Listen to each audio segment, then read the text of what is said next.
এমন একটা হাদিস পড়লাম যেটা পড়ে চোখ দিয়ে পানি বের হয়ে গেল। ভাবলাম যে আপনাদের সাথে শেয়ার করি। হযরত আবু বকর সিদ্দিক রাদিয়াল্লাহু তাআলা আনহু একদিন নামাজে দাঁড়িয়ে তিনি নামাজরত অবস্থায় কাঁদতেছিলেন। নামাজ শেষে একজন সাহাবী জিজ্ঞাসা করলেন, হে আবু বকর, আপনি নামাজের মধ্যে কাঁদতেছিলেন কেন? আমি সংক্ষেপে বলতেছি আপনাদেরকে। তো তিনি বললেন যে আমি নামাজের মধ্যে এমন একটা আয়াত আমার স্মরণ হয়েছে, যেটা স্মরণ হওয়ার পরে আমি কাঁদতেছিলাম। কি আয়াত?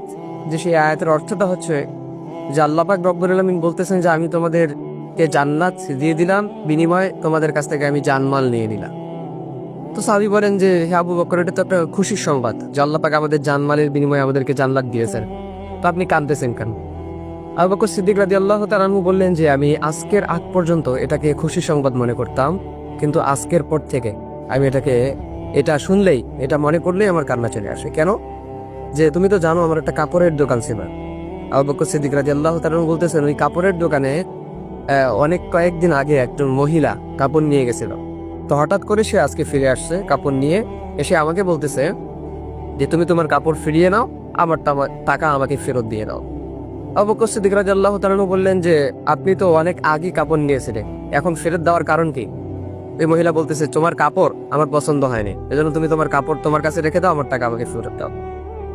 আবু বকর সিদ্দিক রাদিয়াল্লাহু তাআলা আনহু বলতেছেন আমি কাঁদতেছি এটা ভেবে, কিয়ামতের ময়দানে সবাইকে যখন উলঙ্গ করে দাঁড় করানো হবে, সেদিন যদি আল্লাহ পাক রব্বুল আলামিন আমাকে বলে যে আবু বকর তোমার জানমাল আমি তোমাকে দিয়ে দিলাম, বিনিময়ে তুমি আমার জান্নাতকে আমার কাছে ফিরাই দিয়ে দাও, সেদিন আমি আবু বকরের হালত কি হবে? সেদিন তো আমার বড় ক্ষতি হয়ে যাবে, আমার তো কোনো কিছু করার থাকবে না সেদিন। এজন্য প্রিয় ভাই, এই হাদিস থেকে এতটুকু শিক্ষা যে আল্লাহ পাক রব্বুল আলামিন আমাদেরকেও যদি কিয়ামতের দিন বলে যে তোমাদের জানমাল তোমাদেরকে ফিরিয়ে দিলাম, বিনিময়ে আমার জান্নাত আমাকে তোমরা ফিরিয়ে দাও, সেদিন আমাদের কি হালত হবে? কারণ আল্লাহ পাক রব্বুল আলামিন যদি বলেন যে তোমার সালাত, তোমার নামাজ, তোমার রোজা, তোমার হজ, তোমার যাকাত, তোমার জিকির আজগার কোনো কিছু আমি আল্লাহ পাক রব্বুল আলামিনের দরবারে পছন্দ হয় নাই, সুতরাং তোমার জানমাল তুমি তোমার কাছেই রাখো, আমার জান্নাত আমার কাছে ফিরাই দাও। তো আপনি ভাবেন তো, অনুভব করেন তো যে সেদিন আমাদের হালতটা কি হবে? সেদিন আমরা কোথায় যাব? আমাদের পরিস্থিতি, পজিশন সেদিন কোথায় থাকবে? সেদিন তো কেউ কাউকে চিনবে না, সবাই শুধু হাহাকার হয়ে ছুটবে এক একটা নেকির জন্য। তো সেদিন আমাদেরকে যদি আল্লাহ পাক রব্বুল আলামিন এভাবে ধরে ফেলেন, তো সেই আল্লাহ তাআলার কাঠগড়া থেকে বাঁচানোর ক্ষমতা আমাদের ফিরে নেই। আপনি দুনিয়ার কাঠগড়া থেকে চাইলেই আপনি কিন্তু বাঁচতে পারেন, কিন্তু আল্লাহর কাঠগড়া যদি আপনি ধরা খেয়ে যান, তো সেখান থেকে বাঁচার কোনো উপায় নাই। এজন্য কোনো কাজ করলে, কোনো ইবাদত করলে মনোযোগের সাথে করতে হয়। সালাত, রোজা, হজ, যাকাত, জিকির আজগার যেটাই করি না কেন মনোযোগের সহকারে যেন আল্লাহ তাআলা কবুল করেন আমার এই সালাত, আমার এই ইবাদতটা যেন আল্লাহ পাক রব্বুল আলামিন কবুল করে।